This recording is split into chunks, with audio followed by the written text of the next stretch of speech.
Hello there, I'm Hannah. Thanks for joining me for this De Youngsters Studio, which celebrates the first signs of spring. We'll get to explore and enjoy the interaction of colour and light. Let's look at the inspiration for the project. Iris, Lily and Cattail Window was created around the turn of the 20th century for a luxury apartment building in New York. It allowed natural light to shine through the stained glass and introduced a scene of nature into the city environment. What details do you notice? My eye is drawn to the dark blue and purple irises and the delicate petals of the white lilies. Look at the dragonfly resting on a leaf. Imagine those cattail reeds and long curved leaves swaying and bouncing in the breeze. Let's look at the materials we'll need.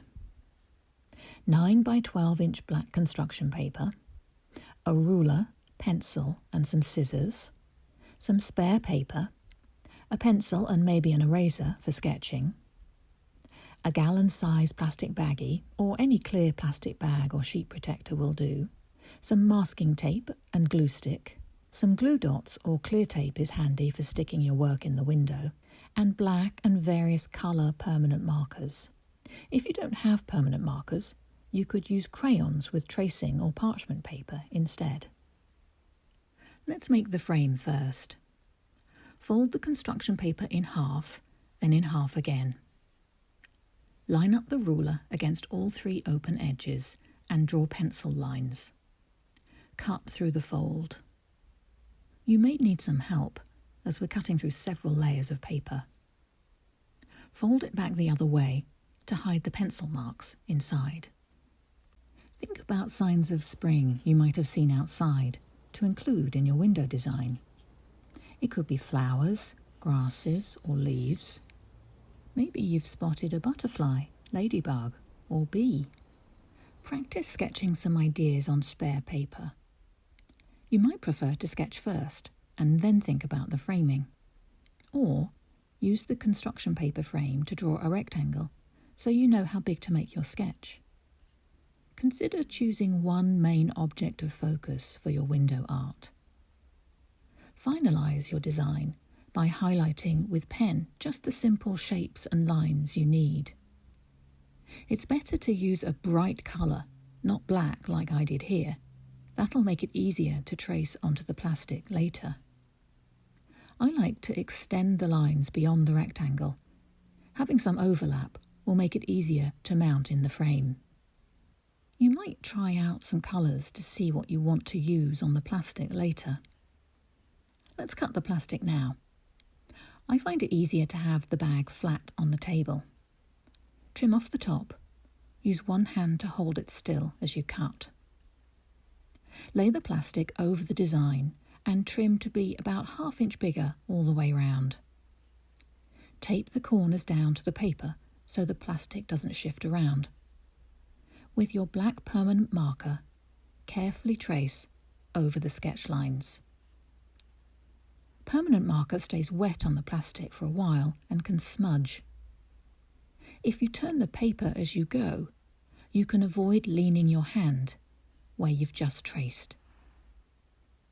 Once you've completed all the black, carefully unstick the tape and flip the plastic over onto a blank piece of paper. Go ahead and stick the corners down again to keep it from shifting while you colour. I like to flip the plastic to stop the black marker from bleeding into the lighter colours. Colouring on plastic is a little different to colouring on paper. Let the pen glide smoothly. It can work well to do the outline of a shape and then fill in with colour.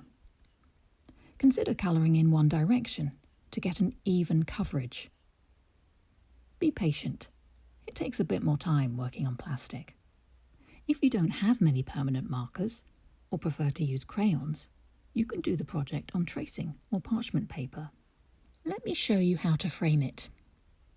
Stick the corners, gently smoothing it flat as you go. Then use bigger pieces of tape to stick the edges. Now use your glue stick. Try your best to not tear the frame by pressing gently.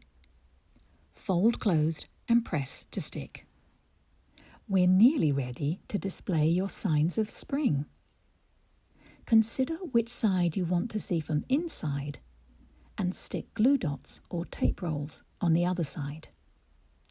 Pick a display window. How does the mood of your artwork change when it's up in a window with light pouring through? Now you've made your first signs of spring artwork. What colours will you try next? You could even think about lighting up your window art so it can be better seen from outside. We'd love to see what you make. Tag us on any social platform with #TheYoungsters or email families@famsf.org.